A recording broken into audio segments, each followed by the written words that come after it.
একজন মানুষ আমাদের চারপাশে যদি একটু চুপচাপ বা নিজের জগৎ নিয়ে মগ্ন থাকে, তাহলে আমরা তাকে একটু হেয়ই করি, বলুন, তাই না? বলি, ও তো এমনটাই, ঠিক মিশতে পারে না, নিজের মনে একা একা থাকে। তাই তো আমরা হেয় করি, কারণ সেই মানুষটা নিজের ভিতরে যে জগৎটা তৈরি করেছে, সেই জগৎটার খোঁজ আমরা আসলে পাই না। তাই বামদেব আমাদের কাছে বামা খ্যাপা, শ্রীরামকৃষ্ণ পাগল ঠাকুর। হ্যাঁ, আমরা এই সমস্ত শব্দ তাঁদের নামের আগে পরে নিজেদের ইচ্ছে মতো জুড়ে দিই। ভাবছেন হঠাৎ এইসব কথা বলতে কেন শুরু করলাম? আসলে আজকে যার কথা আপনাকে বলবো, তাকে তার গ্রামের মানুষরা কি বলতেন জানেন? বলতেন হাবা আর ট্যালা। হ্যাঁ, তাকে হাবা আর ট্যালা এই দুই নামেই ডাকতো তার গ্রামের মানুষজন। এই হাবা বা ট্যালা নামের মেয়েটি যে একদিন সকলের মা হয়ে উঠবেন, শিল্পপতি থেকে রাজনীতিবিদ, সাধারণ মানুষের পর্যন্ত আশ্রয় হয়ে উঠবেন, তা তার গ্রামের লোকেরা তখনও তো জানতেন না। জানতেন না তার স্বামী নিজেও, যিনি পরবর্তীকালে নিজের স্ত্রীর কাছেই দীক্ষা নিয়ে তার প্রথম শিষ্য হবেন এবং সন্ন্যাসের জীবনযাপন করবেন। জানতেন না তার শ্বশুর বাড়ির লোকেরাও, যারা তার এই ভাবাবিষ্ট অবস্থা পরীক্ষা করার জন্য তার হাতে জ্বলন্ত কয়লা রেখে দিয়েছিলেন। চমকে উঠলেন? চলুন তবে শোনাই এমনই এক অনন্য জীবন কথা। শোনাই নির্মলা সুন্দরী দেবীর গল্প। বুঝতে পারলেন নিশ্চয়ই কার কথা বলছি? হ্যাঁ, আজ শোনাবো আমাদের সকলের শ্রদ্ধেয় আনন্দময়ী মায়ের জীবন কথা। শুনছেন প্যাস্টেল এন্টারটেনমেন্ট প্রেজেন্টস মহাজীবনের কথা। 1896 সালের 30শে এপ্রিল ত্রিপুরার খেওড়া গ্রামে জন্ম হয় আনন্দময়ী মায়ের। তখন তার নাম রাখা হয়েছিল নির্মলা সুন্দরী। তার বাবার নাম ছিল বিপিন বিহারী ভট্টাচার্য, আর মা ছিলেন মোক্ষদা সুন্দরী দেবী। তাঁদের মেয়ে নির্মলা সুন্দরী সত্যিই সুন্দরী মেয়ে ছিলেন বটে। কি অপূর্ব তাঁর রূপ ছিল না, ভাবা যায় না, যেন এক্কেবারে দেবী দুর্গা। সব শিশু জন্মের পরই কেঁদে ওঠে, কিন্তু জানেন, এই মেয়েটি জন্মের পর প্রথমেই জগতের আলো দেখে হেসে উঠেছিলেন। হ্যাঁ, কাঁদেননি তিনি, এক্কেবারে হেসে উঠেছিলেন, একগাল হাসি হেসেছিলেন। আর সে কি হাসি! আহা, যেন জগৎ আনন্দের কারখানা। আর এত সুন্দরী মেয়ের শরীরে সে কি দিব্য তেজ! সকলে তো অবাক হয়ে ভাবতে বসলেন যে সাধারণ ব্রাহ্মণ পরিবারে এ কে এলেন? মেয়ের জন্মের পর বিপিন বিহারী ভট্টাচার্য সন্ন্যাস গ্রহণ করে স্বামী মুক্তানন্দ গিরি নামে পরিচিত হলেন। ছোটবেলা থেকেই নির্মলা সুন্দরী ছিলেন সবার থেকে আলাদা। তার মা মোক্ষদা সুন্দরী, যাকে ভক্তরা দিদিমা বলে ডাকতেন, তিনি লক্ষ্য করেছিলেন যে এই শিশুটির মধ্যে কোনো জাগতিক চপলতা নেই। গ্রামের মানুষ তাকে ডাকত ট্যালা বা হাবা বলে। কেন জানেন? কারণ নির্মলা ঘন্টার পর ঘন্টা এক দৃষ্টে আকাশের দিকে তাকিয়ে বসে থাকতেন, যেন কোনো সুদূর লোকের সাথে তার নিত্য ওঠা বসা। কীর্তনের সুর কানে গেলেই তার দেহ আড়ষ্ট হয়ে যেত, চোখ উল্টে যেত, যেটাকে কেউ কেউ ভাবতেন নিছক ঘুম, আসলে তা কিন্তু ছিল গভীর ভাবাবেশ। তবে বড়রা অনেকেই ভেবেছিলেন মেয়েটির হয়তো মৃগী রোগ আছে, অথচ মেয়েটি যে নিজের ভেতরের ক্ষুদ্র আমিকে ব্রহ্মাণ্ড ব্যাপী এক বিরাট আমির সঙ্গে মিশিয়ে ফেলেছেন, তা তখন কেউ বুঝতে পারেনি। 13 বছর বয়সে নির্মলার বিয়ে হলো বিক্রমপুরের রমণীমোহন চক্রবর্তীর সাথে, যাকে আমরা আজ জানি ভোলানাথ নামে। কিন্তু এই বিয়ে ছিল অন্য সমস্ত বিয়ের থেকে এক্কেবারে আলাদা। স্বামী স্ত্রীর সাধারণ সম্পর্কের বদলে ভোলানাথ দেখলেন যে তাঁর স্ত্রী এক অলৌকিক জ্যোতির আধার। নির্মলা ঘর কন্যা করতেন ঠিকই, কিন্তু তার সেবা ছিল এক্কেবারে নিখুঁত আর নিঃস্বার্থ। আশ্চর্যের বিষয় হলো, যখনই ভোলানাথ স্ত্রীর কাছে জৈবিক দাম্পত্য কর্তব্যের জন্য আসতেন, নির্মলার শরীর জানেন এক অদ্ভুত আড়ষ্টতা ধারণ করত। একদিন ভোলানাথ দেখলেন যে নির্মলার দিব্য প্রভাবে তার সমস্ত কামনার বিনাশ ঘটছে। পরে মা নিজেই বলেছিলেন যে বাবার কাছে মেয়ে যেমন থাকে, ভোলানাথের কাছে আমি তেমনটাই থাকতাম। ভোলানাথ বুঝলেন যে এ কোনো সাধারণ নারী নন, তিনি এক মহাশক্তির আধার। আর তাই তিনি দ্বিতীয় বিয়ের কথাও ভাবেননি। হ্যাঁ, ভোলানাথ দ্বিতীয় বিয়ের কথা আর ভাবেননি, বরং সারা জীবন ছায়ার মতো আগলে রেখেছিলেন এই দিব্য সত্তাকে। শ্বশুরবাড়ির লোকেরা এই পরমা সুন্দরী বউটির হাব ভাব কিন্তু সুবিধের মনে করতেন না একদম। তাঁরা ভাবতেন মেয়েটি নিশ্চয়ই পাগল, তাদের ছেলে একটা পাগল মেয়েকে শেষ পর্যন্ত বিয়ে করলো। আর এই সব কথা ছড়িয়ে পড়তেও দেরি হলো না, সময় নিল না একদম। তাছাড়া প্রায় সকলেই দেখল যে হরিনামই হোক বা ঠাকুর ঘরে ঠাকুর সেবা করতে গিয়েই হোক, মেয়েটা ঘন্টার পর ঘন্টা বসে থাকে, কখনো বা অজ্ঞান হয়ে যায়, কার সাথে যেন বিড়বিড় করে কথাও বলে। কেউ কেউ অবশ্য বললেন যে সংসারের কাজ ফাঁকি দিতেই নাকি নির্মলা সুন্দরী ওরকম চোখ উল্টে পড়ে থাকেন। তাই একদিন একজন নির্মলাকে শিক্ষা দিতেই জানেন কি করলেন, তার ভাবাবিষ্ট অবস্থাতেই তার হাতে জ্বলন্ত কয়লা রেখে দিলেন। কিন্তু মেয়েটি চিৎকার করা তো দূরে থাক, পাথরের মতো বসেই রইল। মেয়েটি কি তাহলে সত্যিই পাগল, নাকি সত্যি কোনো দেবী? তাহলে তাদের ছেলে রমণীমোহন কি ঠিকই বলে যে নির্মলা একজন দেবী? নির্মলা শ্বশুর বাড়ির লোকের মনে এবার ঘোরতর সন্দেহ জাগল। সংসার তো আর থেমে থাকে না। দেখতে দেখতে আরো 2 বছর কেটে গেল। রমণীমোহনের সঙ্গে বাজিতপুরে এলেন নির্মলা। শুরু হলো তার আশ্চর্য সাধন লীলা। সাধারণ মানুষ গুরুর কাছে দীক্ষা নেয়, কিন্তু মা আনন্দময়ীর কোনো জাগতিক গুরু ছিলেন না। 1922 সালের এক পূর্ণিমা রাতে তিনি নিজেই নিজেকে দীক্ষা দিলেন। তিনিই শিষ্য, আবার তিনিই গুরু। নিজের ভেতর থেকেই তার মন্ত্র জেগে উঠল। শুরু হলো জপ। সারা দিন সারা রাত জপ চলতে লাগলো। সাধনার সেই দিনগুলো একেবারে দেখার মতো ছিল জানেন। কোনো দিন আনন্দময়ী মা ঘন্টার পর ঘন্টা অদ্ভুত সব যোগাসন করতেন, যা কেউ আগে কখনো দেখেইনি। আবার কখনো তার শরীর থেকে মন্ত্রের ঝঙ্কার নির্গত হতো।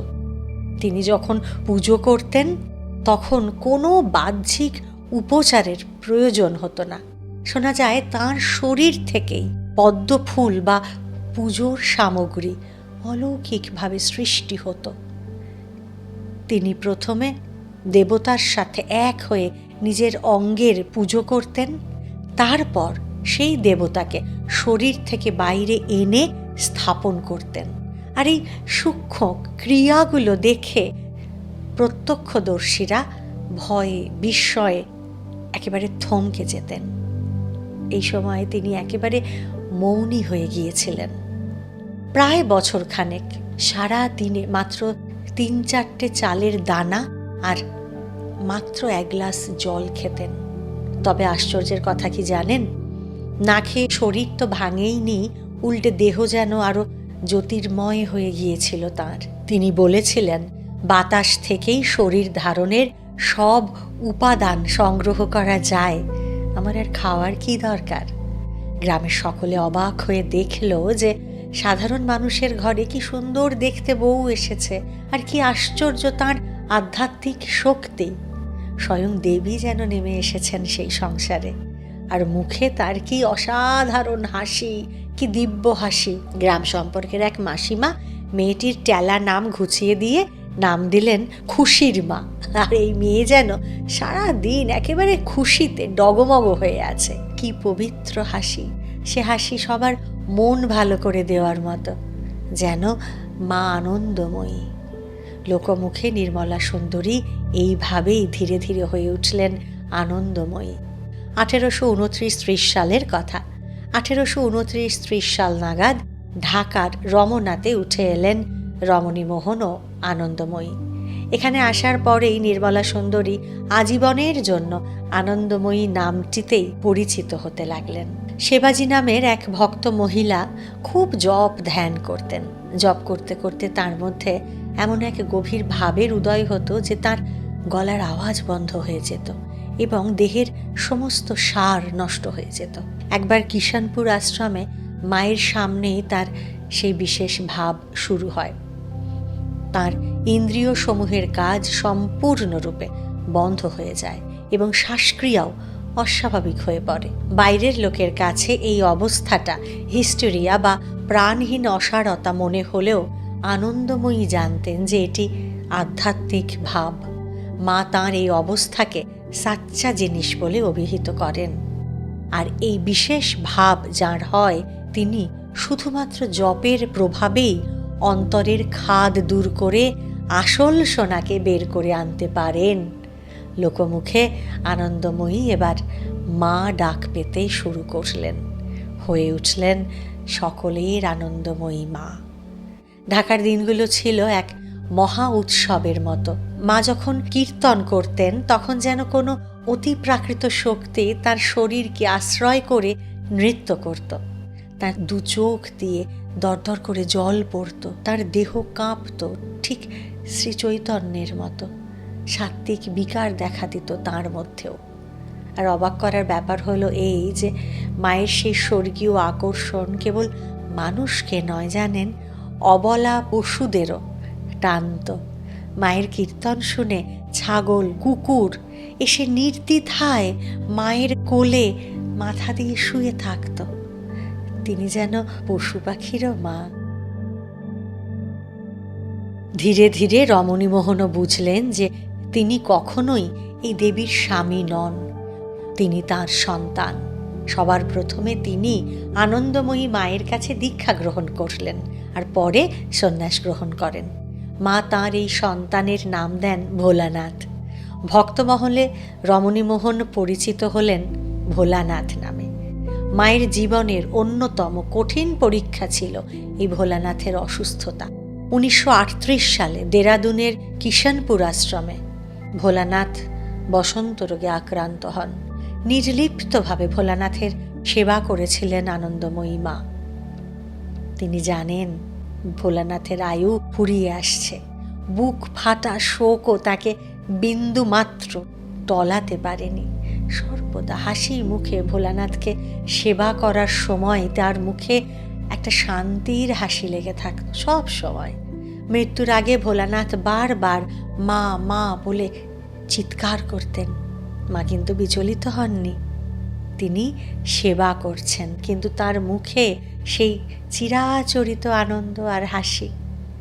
ভোলানাথ দেহ ছাড়ার ঠিক আগের মুহূর্তে মা তাঁর ব্রহ্মতালু স্পর্শ করে বসেছিলেন। মৃত্যুর পর মা এতটাই নির্লিপ্ত ছিলেন যে উপস্থিত ভক্তরা বুঝতেই পারেননি যে কোনো একটা বড় শোকের ঘটনা ঘটেছে। পরে মা জানিয়েছিলেন যে রমণীমোহন কুম্ভযোগে সন্ন্যাস গ্রহণ করার পরেই দেহত্যাগ করেছেন, আর তাই এখন যিনি দেহত্যাগ করলেন তিনি সন্ন্যাসী ভোলানাথ।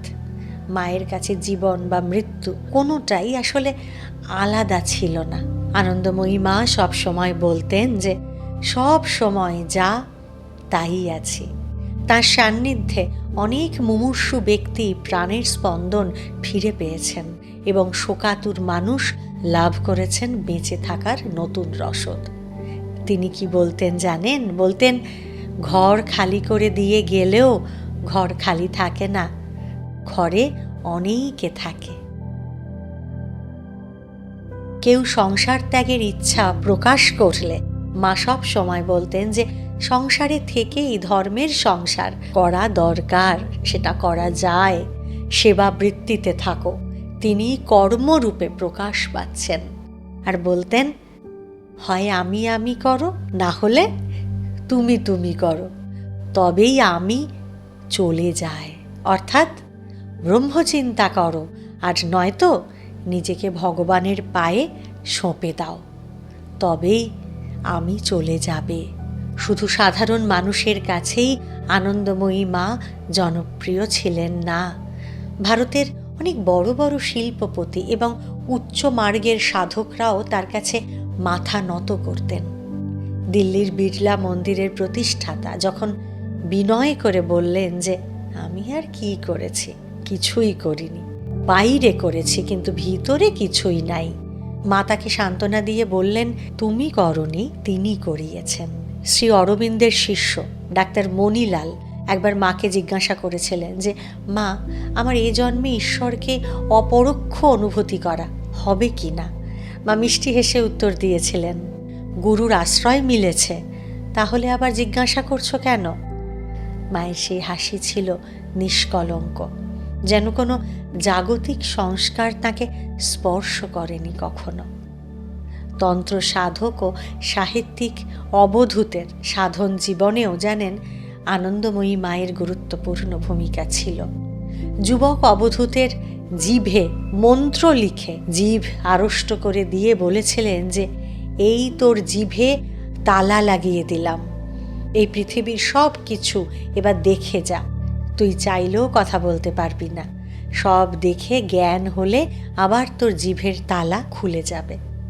অবধূত বলেছেন যে এরপর তিনি সাধক জীবনে বেশ কয়েক বছর একটি কথাও বলতে পারেননি।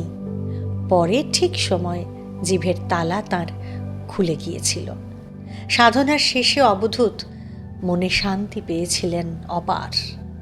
মায়ের জীবনে এমন অনেক অলৌকিক ঘটনা ঘটত যা সাধারণ বুদ্ধিতে ব্যাখ্যা করা যায় না। তেমনই একটা ঘটনার কথা এবার বলি। পুরীতে থাকার সময় কৃষ্ণা মা নামে এক উচ্চ স্তরের সাধিকা আসতেন। একদিন মা তাকে বললেন যে কাল সারাটি রাত্র তুমি আমার কাছে ছিলে। পরে জানা গেল যে সূক্ষ্ম শরীরে মা তাকে তত্ত্ব কথা বুঝিয়েছিলেন। মা বুঝিয়েছিলেন যে সবটাই এক সত্তা। এমনকি ভুবনেশ্বরে থাকাকালীন মৃত বৈষ্ণব সাধুরাও জানেন সূক্ষ্ম দেহে মায়ের সাথে দেখা করতে আসতেন। আনন্দময়ী মায়ের জীবনী লেখক গোপালবাবু নিজেই ছিলেন অত্যন্ত সন্দেহপ্রবণ এক মানুষ। তিনি মায়ের সাথে 2 বছর ছায়ার মতো ঘুরেছিলেন শুধুমাত্র মায়ের চরিত্র বুঝতে। ভাবতে পারেন তিনি কি দেখলেন জানেন? তিনি দেখলেন মায়ের মধ্যে শিশুর সারল্য আর অপরিমেয় বুদ্ধির এক অপূর্ব সমাবেশ রয়েছে। মা ভক্তদের কাছে কখনো কখনো একেবারে পুতুলের মতো ছিলেন।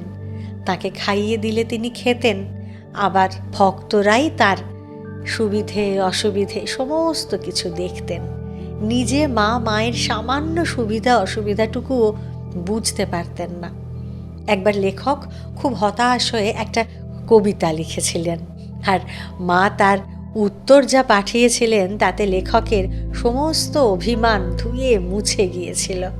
গোপালবাবু যা লিখেছিলেন তার মূল সুর ছিল এরকম যে মা তুমি কি পাষাণ হয়ে বসে থাকবে?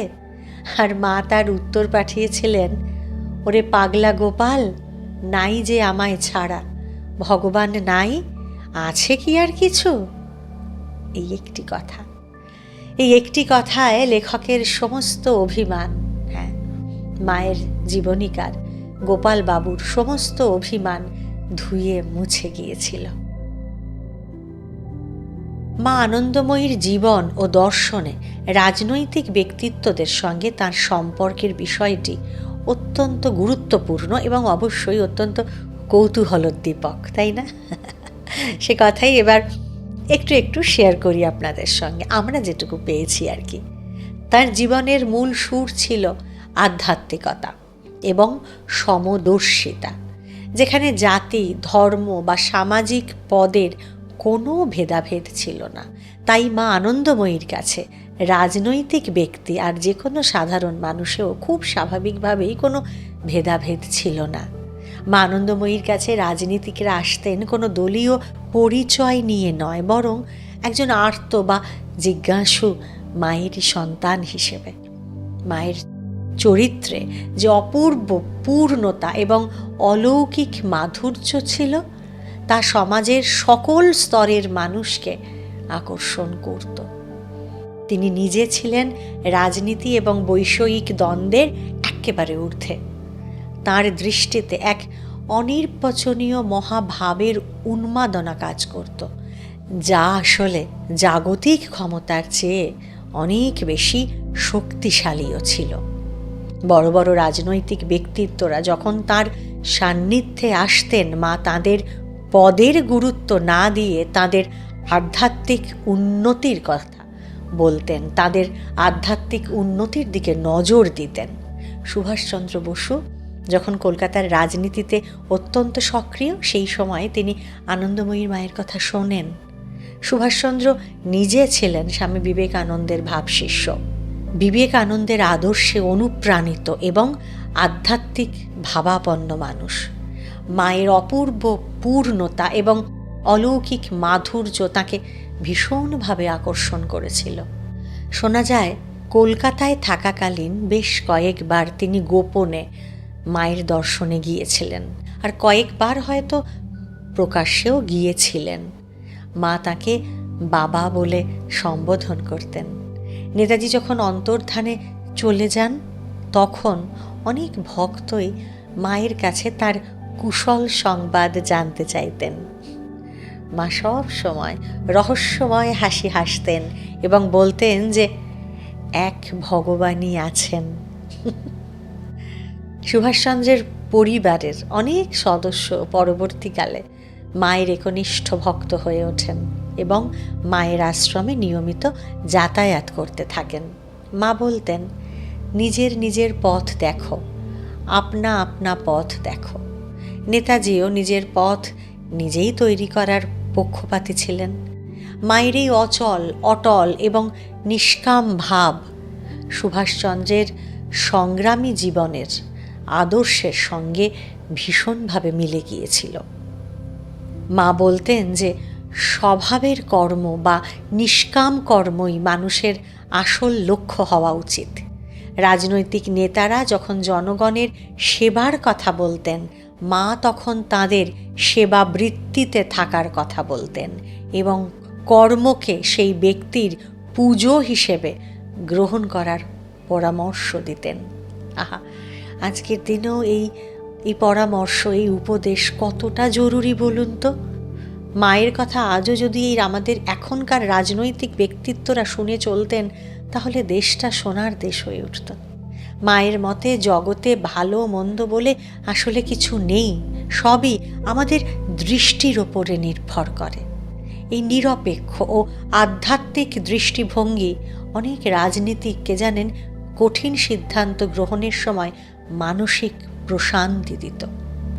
তিনি কোনো নির্দিষ্ট রাজনৈতিক মতবাদ কখনো প্রচার করেননি, তার কোনো প্রয়োজনও ছিল না, বরং ব্যক্তিগত শুদ্ধি এবং সত্যবাদিতার ওপরই জোর দিতেন তিনি। নেতাদের তিনি বলতেন যে সৎসঙ্গ করতে হয়, কারণ সৎসঙ্গের একটা ইনফ্লুয়েন্স আছে, একটা প্রভাব আছে।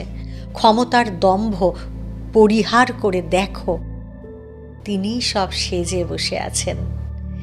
এই বোধ জাগ্রত করার শিক্ষা আনন্দময়ী মা দিতেন।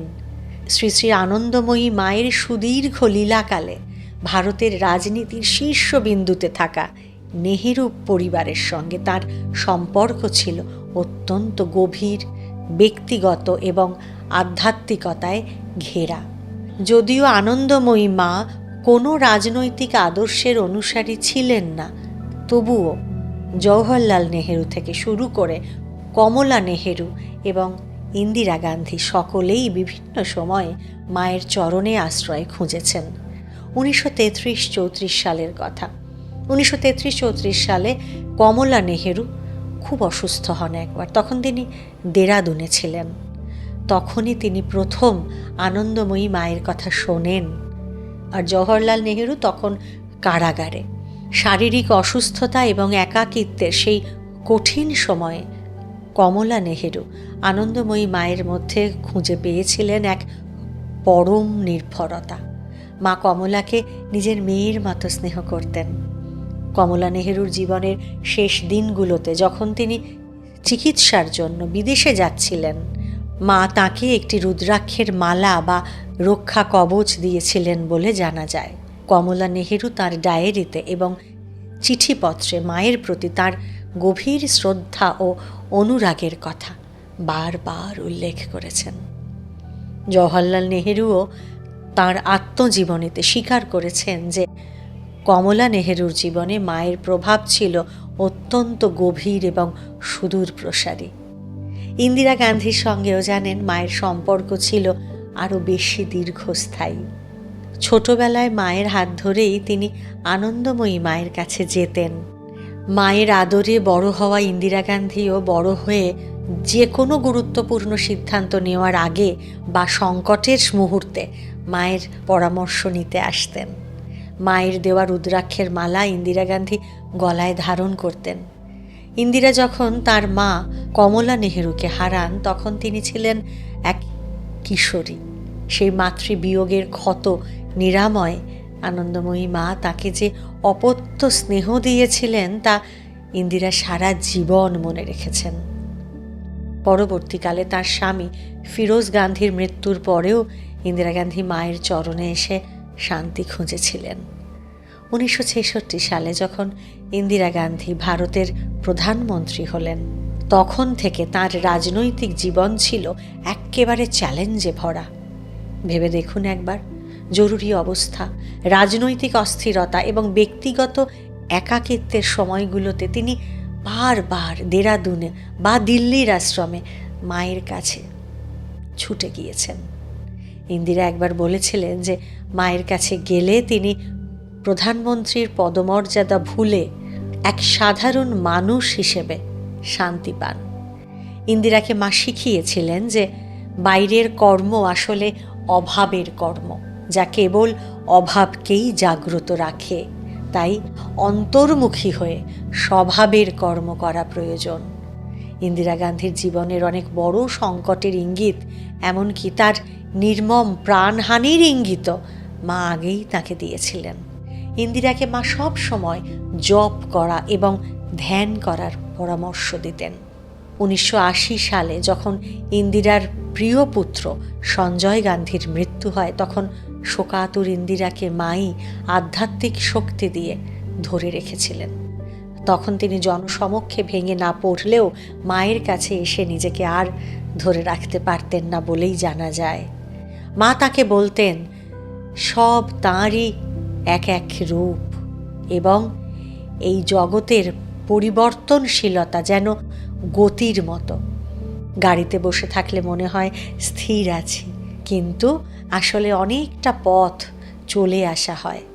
মা ইন্দিরাকে সব সময় নামের ওপর জোর দিতে বলতেন। তিনি বলতেন নাম করাই সৎসঙ্গ এবং নামের মাধ্যমেই আসলে সমস্ত গ্রন্থি উন্মোচিত হয় বলেই মা বলতেন তাকে বারবার।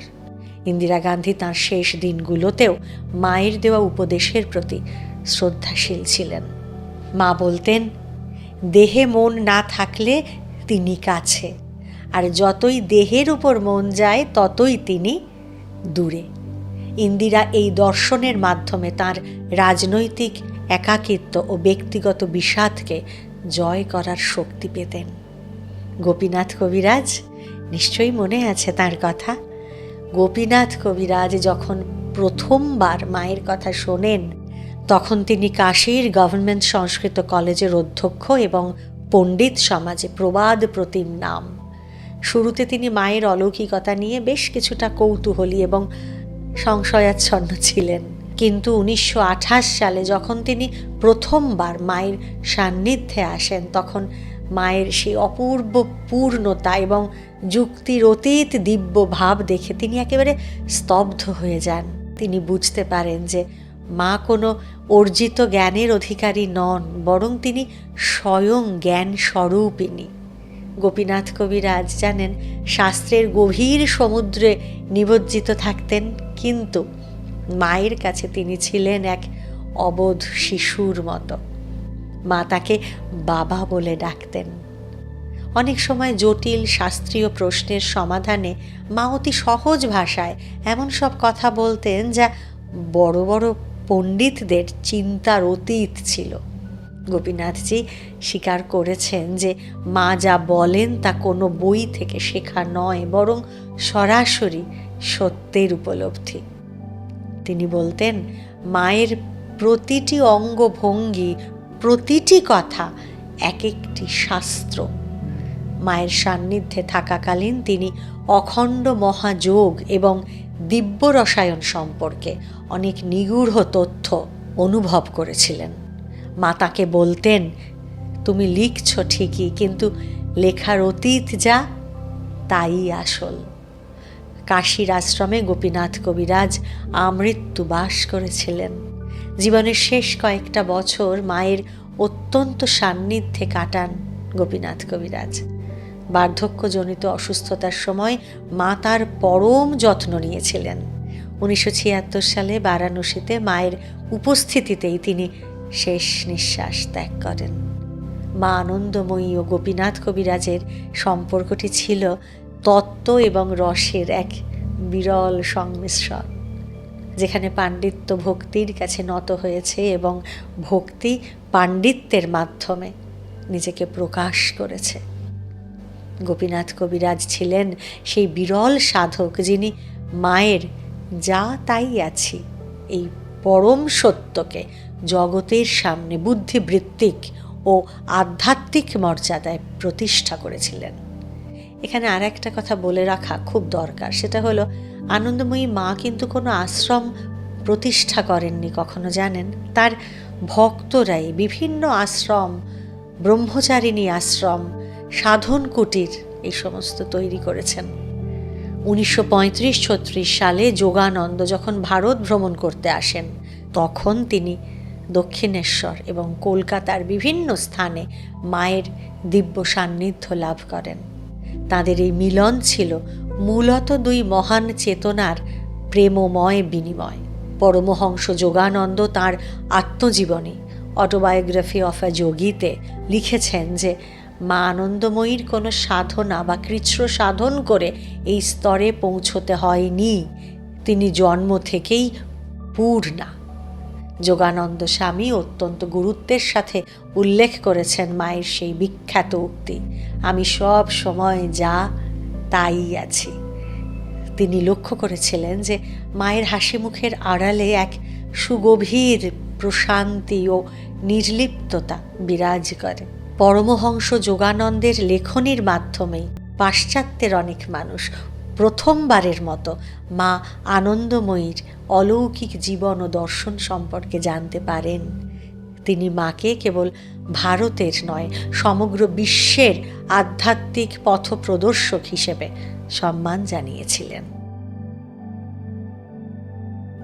মা যখন দেরাদুন বা দিল্লিতে অবস্থান করতেন, তখন সমাজের অনেক উচ্চপদস্থ ও প্রভাবশালী ব্যক্তিরা তার কৃপা ভিক্ষা করতে আসতেন। দিল্লি আশ্রমে থাকাকালীন বহু সম্ভ্রান্ত পরিবারের মহিলারা এবং উচ্চশিক্ষিত ব্যক্তিরা তাঁর কাছে আসতেন। মা তাঁদের সকলকে বলতেন যে জগতের এই কাজ বা চাকরি আসলে পেনশন পাওয়ার মতো এক প্রকারের নিয়ম নিষ্ঠা।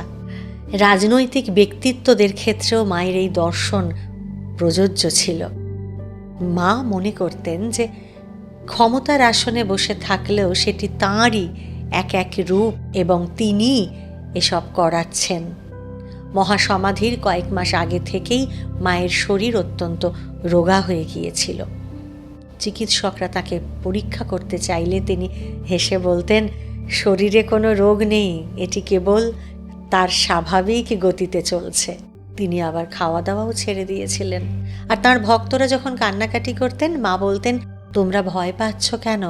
শরীর তো একটা পোশাক মাত্র, আমি সব সময় তোমাদের হৃদয়ে থাকব। 1982 সালের 27 অগস্ট সন্ধেবেলা কিষানপুর আশ্রমে এক অদ্ভুত স্তব্ধতা নেমে এসেছিল। মায়ের শিয়রে বসে ভক্তরা নিরন্তর জপ ও কীর্তন করেছিলেন। মা তখন সম্পূর্ণ মৌনী। রাত 8টা নাগাদ তাঁর চোখের দৃষ্টি স্থির হয়ে আসে, যা নির্দেশ করছিল যে তিনি অন্তর্মুখী হয়ে পড়েছেন। 8:12 কোনো প্রকার কষ্ট বা দীর্ঘশ্বাস ছাড়াই তিনি তাঁর নশ্বর দেহ ত্যাগ করে মহাসমাধিতে লীন হন। সেই মুহূর্তটাতে জানেন, আকাশ বাতাস যেন একটা দিব্য শান্তিতে ভরে গিয়েছিল। মায়ের মহাসমাধির খবর ছড়িয়ে পড়তেই ভারত ও বিদেশের হাজার হাজার ভক্ত দেরাদুনে ছুটে আসেন।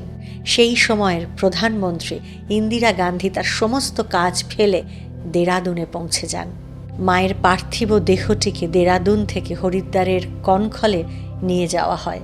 সেখানে গঙ্গার তীরে আশ্রম প্রাঙ্গণে মহা সমারোহে তাকে সমাধিস্থ করা হয়। হরিদ্বারের কাছে কনখলে যেখানে মা শায়িত আছেন, সেখানে শ্বেত পাথরের এক অপূর্ব সমাধি মন্দির নির্মিত হয়েছে। ভক্তরা বিশ্বাস করেন যে মা আজও সেখানে জীবন্ত। তাঁর সমাধি কক্ষের সামনে বসে ধ্যান করলে এক অলৌকিক শান্তি ও তাঁর উপস্থিতির প্রমাণ পাওয়া যায়। মা বলতেন, ঘরের মানুষ ঘরে ফিরে গিয়েছে, অর্থাৎ এই দেহত্যাগের মাধ্যমে তিনি আসলে এক সংকীর্ণ সীমা থেকে মুক্তি লাভ করে এক অনন্ত বিশ্ব চরাচরে পরিব্যাপ্ত হয়েছেন, পরমাত্মার মধ্যে মিশে গিয়েছেন। প্রত্যেক মহাজীবনকেই সাধারণ জীবনের মতো কালের কষ্টি পাথরে নিজেকে ঘষে সোনা হয়ে উঠতে হয়েছে। আনন্দময়ী মায়ের জীবনেও সেই একই নিয়মের অন্যথা হয়নি। আনন্দময়ী মা আমাদের শিখিয়েছেন যে জাগতিক ক্ষমতার মোহে না জড়িয়ে কিভাবে খেলার ভিতর দিয়েই খেলা ভাঙতে হয়। মা আনন্দময়ীর জীবন থেকে আমরা শিখি যে ভগবান দূরে কোথাও নেই, তিনি ছড়িয়ে আছেন সবখানে।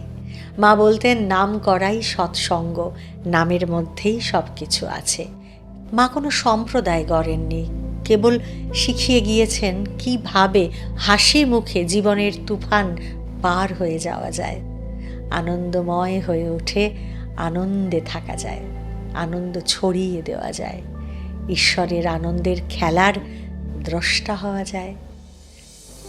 প্যাস্টেল এন্টারটেনমেন্টের পক্ষ থেকে আনন্দময়ী মাকে আমাদের প্রণাম জানিয়ে আজ আমরা এখানেই শেষ করব। আবারও ফিরে আসবো আগামী পর্বে, আগামী সপ্তাহে অন্য আরেক মহাজীবনের কথা নিয়ে। তবে তার আগে একবার মনে করিয়ে দিই, চ্যানেলটা সাবস্ক্রাইব করে না থাকলে শিগগির সাবস্ক্রাইব করে নিন, আর বেল আইকন প্রেস করতে ভুলবেন না, তাহলে আমরা সহজেই আপনার কাছে পৌঁছে যেতে পারবো। আজ চলি, সঙ্গে থাকুন আর শুনতে থাকুন pastel entertainment presents pastel spiritual, আপনার আমার সকলের ভালো থাকার পাসওয়ার্ড।